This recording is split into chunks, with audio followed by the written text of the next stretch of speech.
We're going to be modifying this 53-foot X Reefer shipping container. In this can, we're going to be installing 2 overhead doors, 2 man doors, and a bunch of custom framed cutouts for customer supplied intake and exhaust louvers. The customer was able to use our online 2D modification planner tool at planmycan.com to place the overhead doors and the man doors exactly where they wanted them.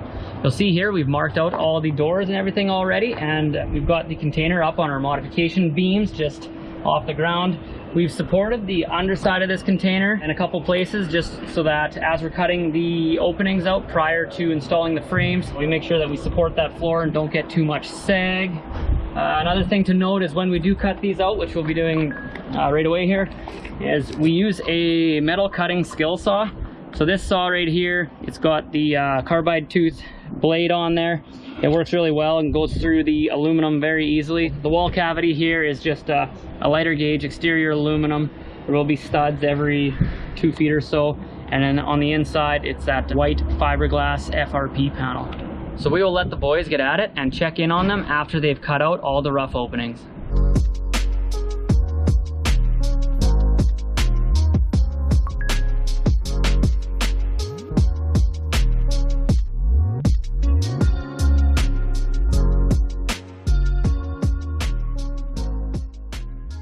So we're back here to check in on the boys. It looks like they've already installed the man doors. I'll just go over them a little bit.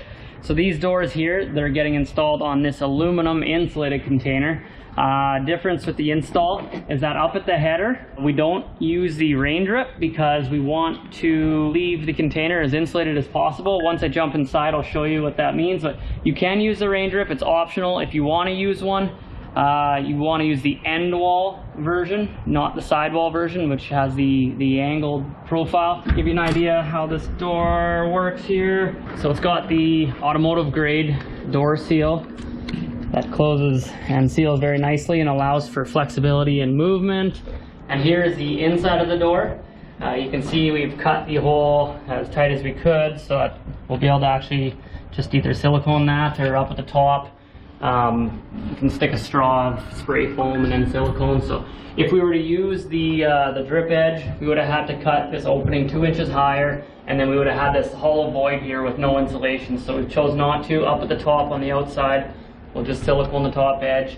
If someone's concerned about water intruding in, you can use that rain drip, but then you either have to fill it with foam or you can cut a sliver of this insulation in the FRP panel and slide it back into that header as well. It's another way of insulating it. So yeah, this can's insulated and so are the doors. They're rock wool insulation built to a 60-minute fire rating spec. All of the openings are cut out now. Here, this is a intake louver for the large exhaust fan that's going in here. This container is going to be used for a very large air compressor and an air dryer. That's what will be going inside of these large insulated overhead doors. So they've got the 2 overhead doors cut out. We're just waiting on the special frames that we had to do up for this type of container. This is the exhaust vent. We'll just finish trimming this up. The customer is going to be installing everything themselves, so we're just cutting out the openings and then providing them a galvanized flashing, something more structural that they'll be able to screw into. So here they're going to have a heat and AC unit just to help temperature control this thing.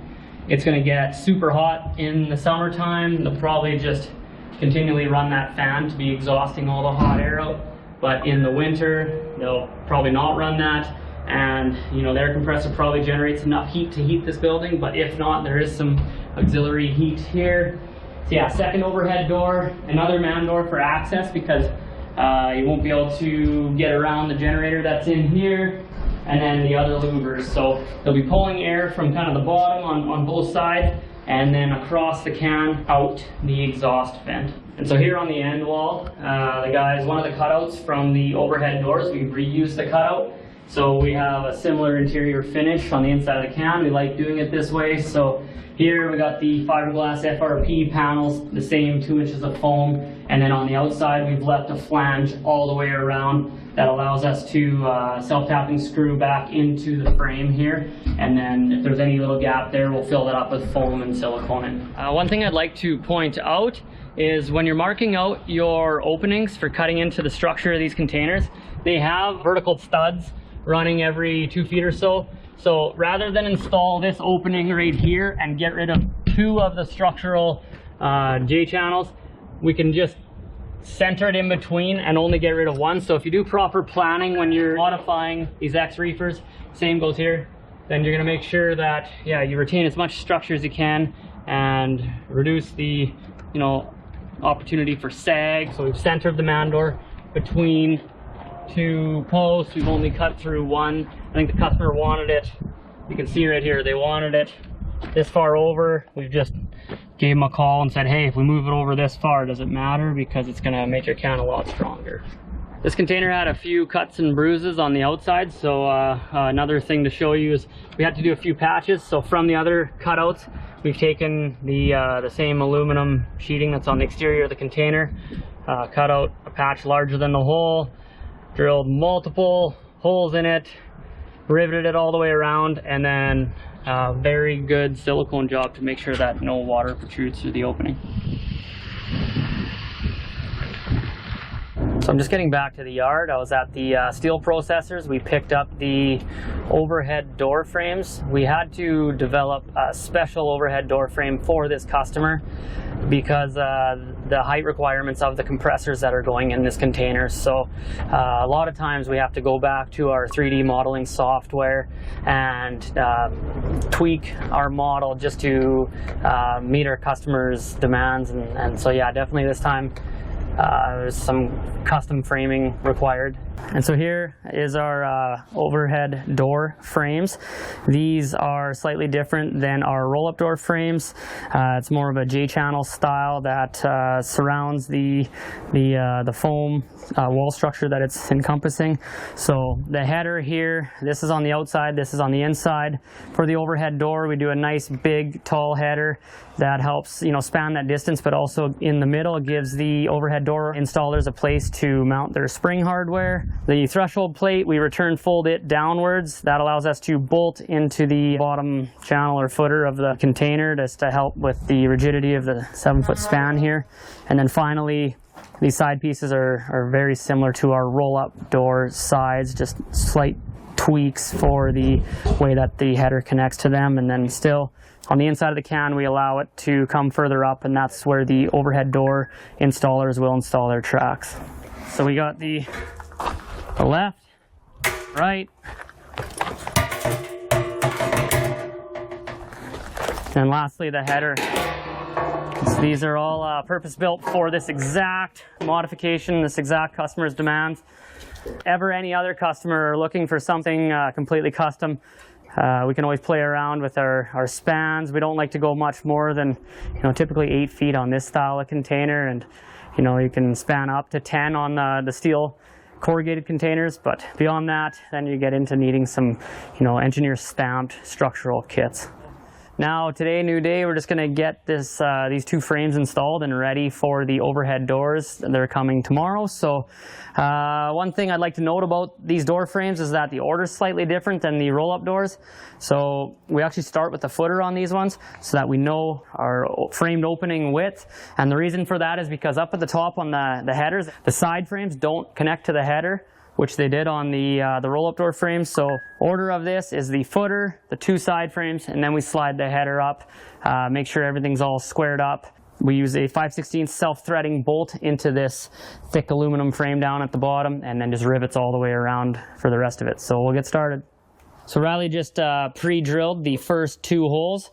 We are going to just throw in the first couple self-threading bolts. That'll hold the footer in place, and then when we continue to drill, the footer's not moving around and our holes are actually in the right spot. So these are an awesome case-hardened screw. They're super high shear strength on them. So yeah, we use those screws often when we need something bigger than the 1/4-inch self-tappers. So we'll let Riley finish up here. and then get on to the side frame installation.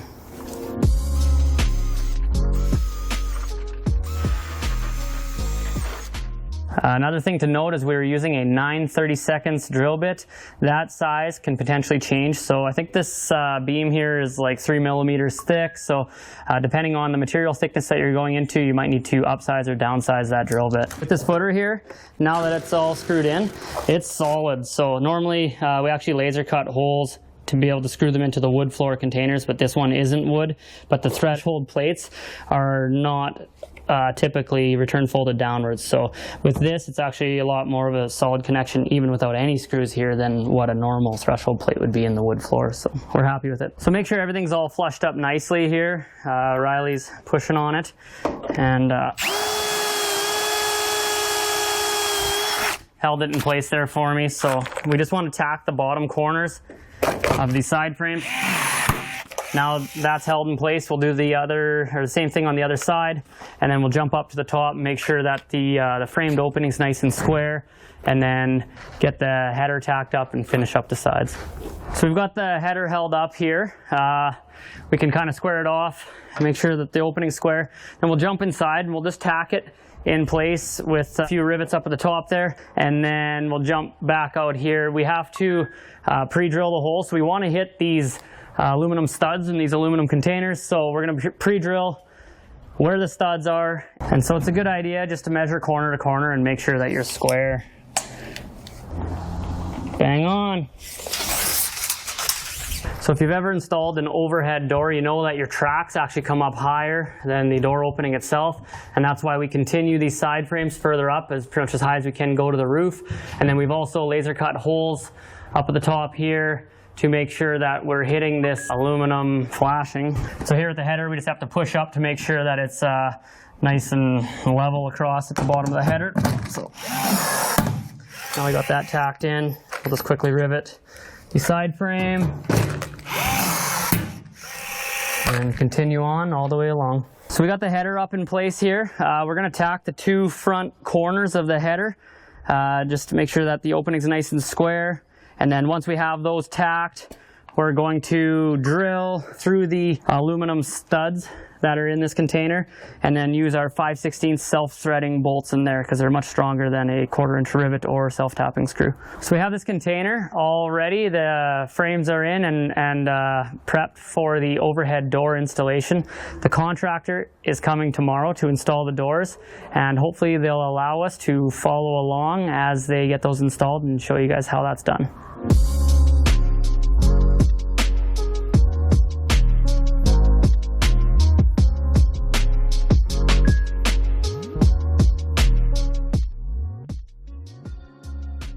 Hey, so we're back here. The installers, we got a few clips of them yesterday putting this door in, but they finished up last night while we're gone. So I'll just go through the pros and cons of these doors, and then we'll take a look at how it was installed. So first, these overhead doors, they're available in insulated and non-insulated options. So when we're using a 53-foot Reefer container, we're able to select an insulated door, and that's the big key here. Is this customer is going to be heating this can, and they need that insulated door. Reason why we don't go with the tin roll-up doors that are just a sheet of steel that condensate and sweat throughout the winter. So great that these door slabs are insulated. The con to these is that they go up and inside the can and remove headroom in the container, so there's a max height of shelving or components that they can put inside this can, because it does take away from their interior headroom. Our framing kit allowed them a very nice finish here to install their weather seal.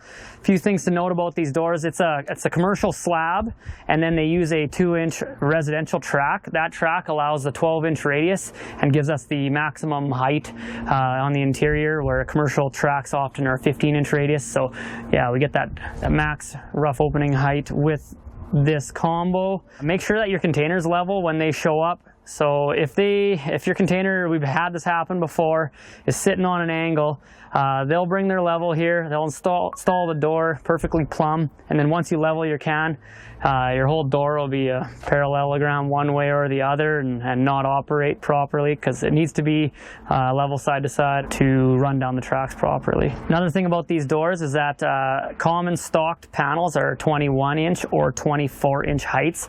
So if you can size your door openings that match those, then the installers don't have to trim these panels down and cap them. So to save money, if you can size your door openings to be multiples of 21 or 24 inch door slabs. Now we'll jump inside and take a look at the mechanics of this door and show you how well this thing seals up.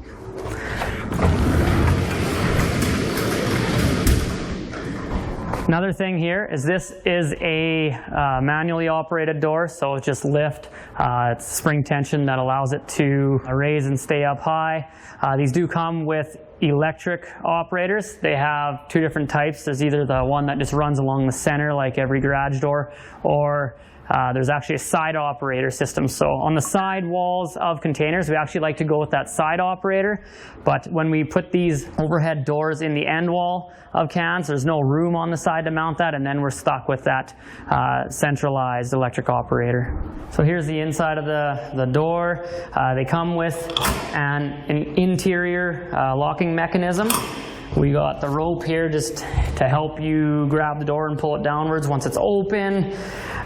These doors here use a 2-inch, it's a residential style track. That track allows us to have the 12-inch radius, and then it allows us to spec our door openings as high as we possibly can. One thing I learned from the installer there yesterday is that actually, you know, they can kind of even get away with like a 10-inch header height and squeeze these doors in. They prefer 11 or so, but I always thought that was 12 inches was the dead minimum. So interesting to know, you know, if we ever need to squeeze for a customer, we can. But yeah, if you see up here, I talked about earlier about the side frames that the installer needs to be able to secure their track to that. There always needs to be something dead center of the door where they can mount that middle plate. One thing to caution is always talk to your overhead door installer or the contractor that arrives to do it, and make sure that you explain to them where they can and cannot mount their tracks. So we've had, you know, if they just show up and get things done, we come inside a can and they've got screw holes all the way through the roof of a brand new container, and it's horrible. So yeah, I always have a plan for them where they can secure their tracks. They're gonna need to secure them on the opposite end of the can. So this being an insulated container, you know, it's 2-inch thick wall system, 3.5 in the ceiling. They were able to use tech screws and secure their perforated angle iron up the roof there, and it's a nice durable connection that will support the weight of the door when it's fully open. So that pretty much wraps up our scope of this project. The customer still has a bunch more work to do in this container once we deliver it to their site. I'll just crack open the doors and give you guys a final tour of how everything landed. One thing to note about these Reefer doors is that they've got like 4 door seals on them. So if you try to open just one door at a time, they seem to jam. So a trick here is when you're opening the doors, you just get the first one popped, and you gotta go and open the second door. And then they open nice and easily. And so here we can just jump inside and give a look at the final modifications that we performed on this container. And so here is the first man door. It's right close to the container doors. We have our frames all installed. That's where their intake damper is going to be, which pulls the air in for their exhaust fan. Their first overhead door, so here will be either their compressor or their air dryer, not sure. 2 openings here, so that is their exhaust fan, and then we got our heat pump and AC unit. The final overhead door here with the man door that just provides them additional access into this end of the container. It's probably going to be pretty tight walking around this. And then the final intake damper. These aren't fully finished up, but once their unit mounts inside here, that's going to seal everything up. They'll be able to silicone around all of our flashing kits that we provided them, and this thing should be pretty tidy. So that concludes this compressor shack modification inside this 53-foot Reefer container. If you enjoyed this video, please smash that like button. If you found it informative or you have any additional questions, please feel free to leave a comment below. As always, please subscribe to our channel and ring that bell for notifications. Hope you learned something.